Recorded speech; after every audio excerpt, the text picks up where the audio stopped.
Kapayapaan po ang sumainyong lahat, mga giliw naming taga-subaybay ng programang ito.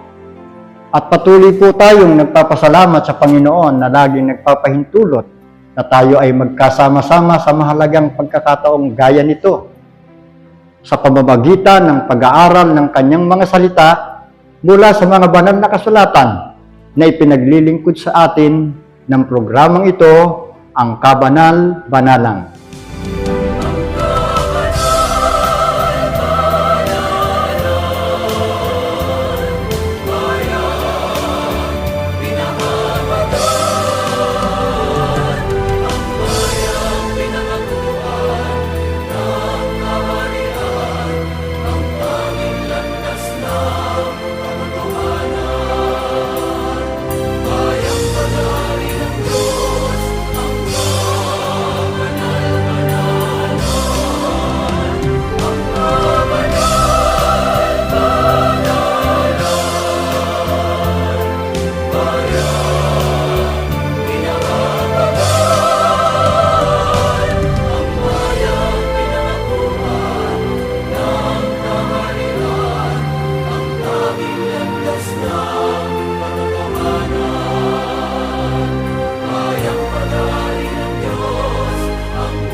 Ako po ang inyong lingkod, kapatid na Miknea, na muli ay inyong makakasama sa paglilingkod na ito o sa pag-aaral na ito ng mga salita ng Diyos. At siyempre po, patuloy nating nakakapiling ang pangunahing tagapagsalita sa programang ito, ang kapatid na Niraya. Kapayapaan po ang sumainyo, kapatid na Niraya. Kapayapaan din pong sumainyo, kapatid na Miknea, at kapayapaan po sa lahat ng aming mga mahal na taga-subaybay ng programang ito na ang Kabanal-Banalan. Muli po isang panibagong paksa ang inihanda ng Diyos sa pamamagitan ng programang ito, ang Kabanal-Banalan. At ang paksang niloob ng Panginoon na sa araw na ito ay atin pong sama-samang pag-aralan at talakayin ay may pamagat na ang Panginoon ay mapagpatawad. Alam niyo po, mga giliw naming taga-subaybay, sa gitna ng ating mga pagkukulang, pagkakamali, at mga sandaling nadarama natin ng bigat sa ating kalooban, may isang katotohanan na laging nagbibigay sa atin ng pag-asa, ang Panginoon na mapagpatawad. Opo, hindi niya tinatanggihan o binabaliwala ang sino man na lumalapit at nagsisisi at nagbabalik loob sa Kanya. Sa Kanyang awa, may pagkakataon tayong magsimula muli, magbago at maranasan ang pagpapatawad ng Diyos sapagkat ang Panginoon ay tunay na mapagpatawad. Kaya kapatid na Niraya, para po mapasimulan natin ang paksang ito, agad po ay magtanong tayo sa pamamagitan ng pambungad na pagtatanong. Saan po nakasalig ang katotohanan ito na ang Panginoon ay tunay na mapagpatawad? Ang sagot po ay mababasa natin sa aklat po ng Awit. Ang kapitulo ay 86 at ang bersikulo po ay 5. Pakibasa po, kapatid na Miknea, ang sagot ng Biblia. Sapagkat ikaw, Panginoon, ay mabuti at mapagpatawad at sagana sa kagandahang loob sa lahat na tumatawag sa iyo. Kung saan po nakasalig ang katotohanang binabanggit sa ating paksa na ang Panginoon ay tunay na mapagpatawad, marami po itong saligan. At ang isa sa nagpahayag ng saligan ay ang Haring si David, batay po sa mga awit ng kanyang pagpupuri sa Panginoong Diyos. Sa talatang ito ay sinabi niya na ikaw, Panginoon, ay mabuti at mapagpatawad. Sa panahon pa ni Haring David, kapag siya'y sumasamba, kapag siya ay nagpupuri sa Panginoon, isa ito sa nilalaman ng kanyang pagpupuri, ang katotohanan na ang Panginoon ay mabuti, ang Panginoon ay mapagpatawad. At hindi niya lang po ito inaawit.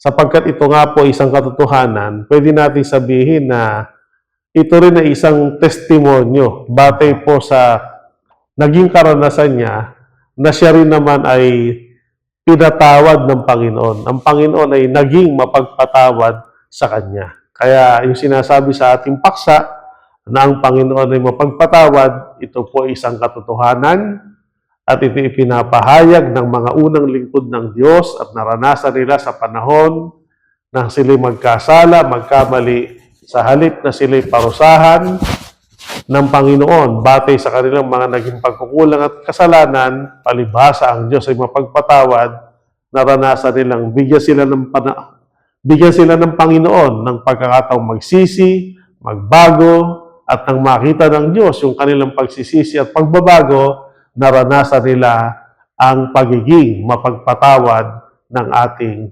Panginoon. So maliwanag po ang ating narinig, mga giliw naming tagapakinig. Ang katotohanan ng sinabi ni Haring David na nakaranas at nakasaksi ng kagandahang loob at pagpapatawad ng Diyos.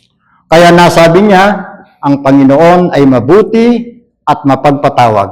Kaya maliwanag na hindi lang po basta salita ang kanyang sinabi. Naranasan niya mismo ang pagpapatawad ng Diyos sa kanyang buhay sa kabila ng pagkukulang at pagkakasala. Pero ang tanong po, kapatid na ni Raya, papaano po napatunayan at naranasan ni Haring David ang pagiging mapagpatawad ng Panginoong Diyos? Ang sagot po na mula sa Biblia ay mababasa muli natin sa Aklat ng Mga Awit. Ang kapitulo po ay 32 at ang versikulo ay 5. Sa salin po ng Biblia na Revised Tagalog Popular Version. Kaya't ang kasalanan ko'y aking inamin, mga pagkakamali ko'y hindi inilihim, ako'y nagpasyang sa'y ipagtapat, at mga sala ko'y pinatawad mong lahat. Maliwanag po ito, mga mahal naming taga-subaybay. Sa mga talatang ito na ipinapahayag ni Haring David ay napatunayan niya at naranasan ang pagiging mapagpatawad ng Panginoon sa pamamagitan ng tatlong bagay. Sabi niya, ang kasalanan ko ay aking inamin, una. Pangalawa po ay ang kanyang mga pagkakamali ay hindi niya inilihim. At ang pangatlo, nagpasya itong ipagtapat sa Panginoon. Kumbaga, ikinumpisal niya sa Diyos yung kanyang mga pagkakasala, kasalanan, at kahit sa mga noon ay kinakasangkapan ng Diyos gaya ng mga propeta. At dahil sa kanyang pag-amin sa kasalanan, kasi meron pong mga tao na kaya minsan hindi nakakaranas ng pagpapatawad, nagkasala na nga ayaw pang umamin. Pinagtatakpan nila yung kanilang kasalanan, kaya hindi sila nakakaranas ng kapatawaran.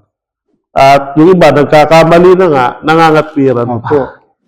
So, yun ang sa mga tao eh. Pero si Haring David, nung siya magkamali, hindi niya inilihim. Hindi niya yung pinangatwiranan. At sa halip, ang naging kapasyahan niya, ipagtapat ito sa Panginoon at ipagtapat sa kasangkapan ng Panginoon. Yun po, dahil sa kanyang pag-amin, sa kanyang mga kasalanan, dahil sa kanyang hindi pagdilihim ng kanyang mga pagkakamali, hindi siya nangangatwiran, hindi niya pinapangatwiranan ng kanyang mga kasalanan at kamalian, at hindi niya inililihim sa halip iti kanya ipinagtatapat, dahil doon ay naranasan niya ang pagpapatawad ng Panginoon. At kung babalikan po natin yung kasaysayan ni Haring David, kahit hari, mga nasa mataas na posisyon, palibhasa ay siya po ay may pagkataong kagaya rin natin, hindi ko mo siya mataas ang posisyon na hindi na siya pwedeng magkasala o magkamali. So, nagkasala pa rin, nagkamali pa rin. Po ba? Ang isang kasalanan niya, kung tayo po ay nagbabasa ng Biblia, may pagkakataon na siya ay nasa bahay-hari at mayroon isang magandang babae na naliligo. Nakita niya ang kagandahan nito at natukso o naakit siya. So, nung alamin niya na kung pwede bang maging babae o tagapagsilbi ng hari o mapangasawa ng hari, nalaman niya na yun pala ay may asawa na. Ang asawa nun ay isang sundalo o kanyang kawal. So, para maging kanya ito dahil pinagnanasahan niya ito. Ibinilin niya na yung asawa ilagay sa maging frontliner sa giyera para pagka ito ay namatay, nabiyuda na yung babae, pwede niya nang maging babae o asawa ng hari. At yun nga po ang nangyari. Inilagay sa frontline yung sundalo o kawal sa panahon ng digmaan namatay at naging biyuda yung babae. Si Bathsheba po ba yung pangalan nun? So, yun. At dahil doon, ay kinuha niya ito para maging asawa. So, nalaman nyo ng isang propeta na ang pangalan ay si Propeta Nathan. Yun ay hindi kasang-ayon sa kalooban ng Diyos. Yun ay isang malaking kasalanan na kunin mo yung asawa ng kawal. Hindi naman yung single, o dalaga. Kaya dahil doon ay sinita siya ng propeta. At noong una nga, parang iniisip pa si Propeta Nathan kung paano magiging approach sa hari. Ang sabi ni Propeta Nathan, hari, hatulan mo. Meron na niyang isang taong nasa kapangyarihan o mayaman, maraming alagang tupa. At meron namang isang simpleng tao, iisa lang ang tupa. Alam mo, ang ginawa niya ng isang taong nasa kapangyarihan, mayaman na maraming tupa, ipinapatayan niya yung may-ari nung nag-iisang tupa. Tapos kinuha nung mayaman yung isang tupa at inangkin. Ano anyang masasabi mo dyan, o hari? So, nagpupuyos ang damdamin ni David. Karapat-dapat anya sa kamatayan ng taong yan. Ang sabi ni Propeta Nathan, ikaw yun.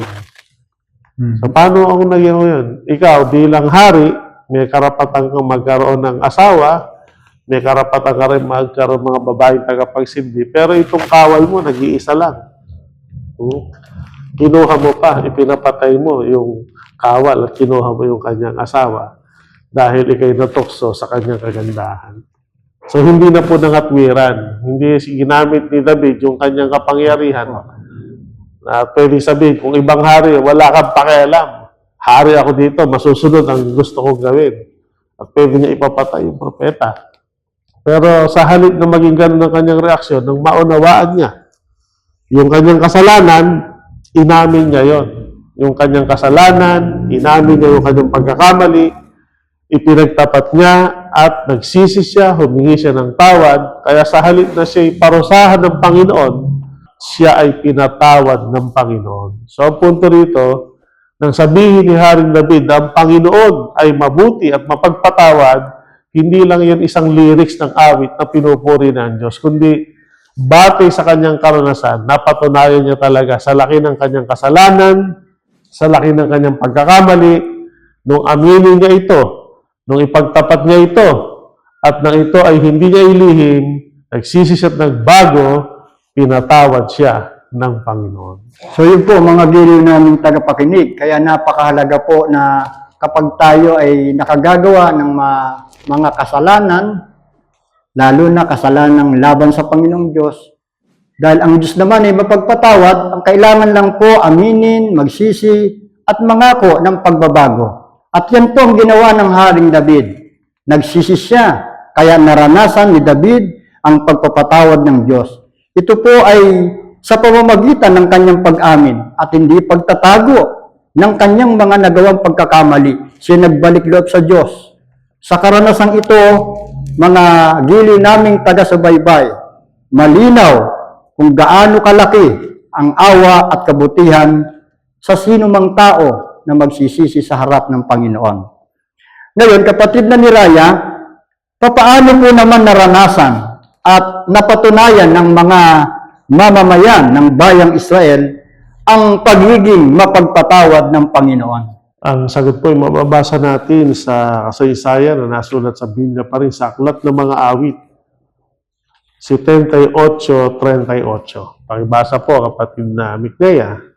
Ngunit siya, palibasay puspos ng kaawaan, ay pinatawad ang kanilang mga kasamaan at hindi sila nilipol. Oo, madalas na inihiwalay ang kanyang galit at hindi pinukaw ang buo niyang puot. Maliwanag po ito, mga mahal naming taga-subaybay. Hindi lang si David bilang hari ng Israel ang nakaranas ng pagiging mapagpatawad ng Panginoon. Kahit ang mamamayan ng bayang Israel na nasasakupan ng hari si David, sila rin ay nakaranas ng pagpapatawad ng Panginoon. Ang isa sa madalas na pagkakasala na nagagawa ng mga mamamayan ng Israel, yung pagsamba sa tinatawag na Diyos-Diyosan. Alam niyo po, pag binabanggit sa Biblia, yung mga gawang kasuklam-suklam sa paningin ng Panginoon, isa po yan.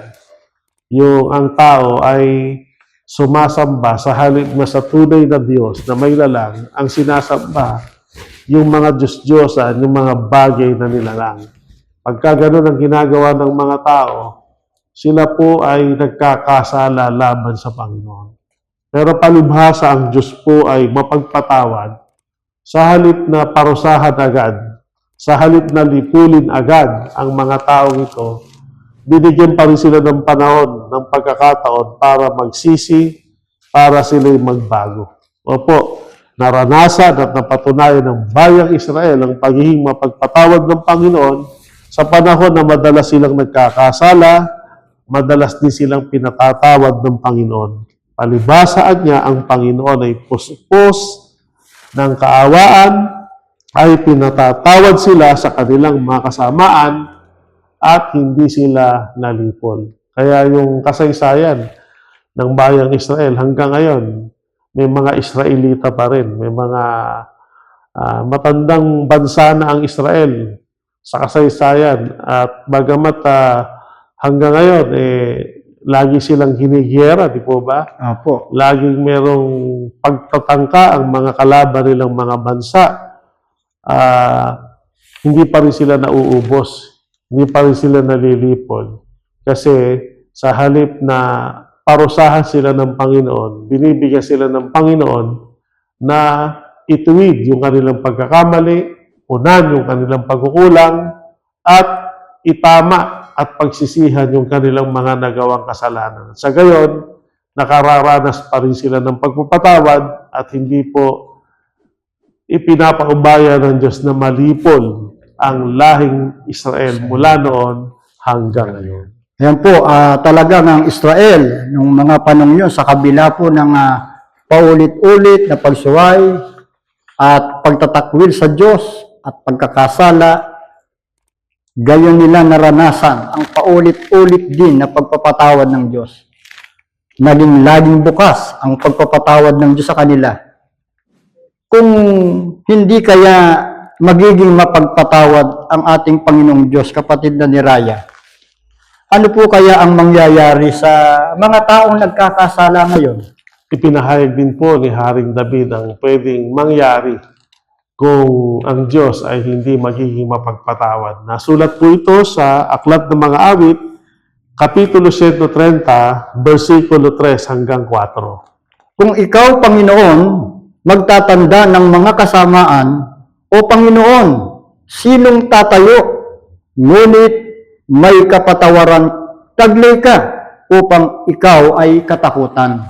Ang mga salitang ito na binabanggit ni Haring David ay pwede nating uriin na rhetorical question o tanong na nagpapaliwanag. Opo.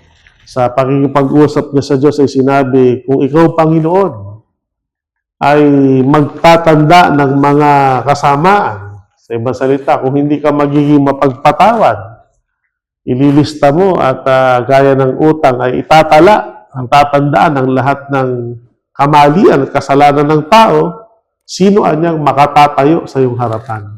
So, ibig sabihin po nun, wala nang makatatayo sa harap ng Diyos. Wala nang magiging karapat-dapat sa Panginoon. Kasi, walang tao na hindi nagkakasali. Kumbaga, lahat na sana ng tao naparusahan. Lahat na sana ng tao napahamak. At kahit na mamatay at muling mabuhay ang mga tao, ay walang maliligtas kung walang pagpapatawad. Dahil lahat haharap sa hukuman ng Diyos, hahatulan ayon sa kanyang gawa, at mas marami pong masamang gawa ang nagawa ng tao, kaya lahat ay mapapahamak. Pero palibhasaan niya ay may kapatawarang taglay ka upang ikaw ay katakutan o magkaroon ng reverential fear ang mga tao, umaakayo sa mga tao para magsisi at magbago. Sapagkat yun ang pinatawad ng kaunti, iibig ng kaunti. Ngunit ang pinatawad ng marami, iibig ng marami. Kaya mas marami rin mga tao ngayon na sa kabila ng pagiging makasalanan, pag naranasan nilang sila'y patawarin, bumabawi sila. Baga, yung masama, pag nagpakabuti yan, mas mabuti pa doon sa dating mabuti.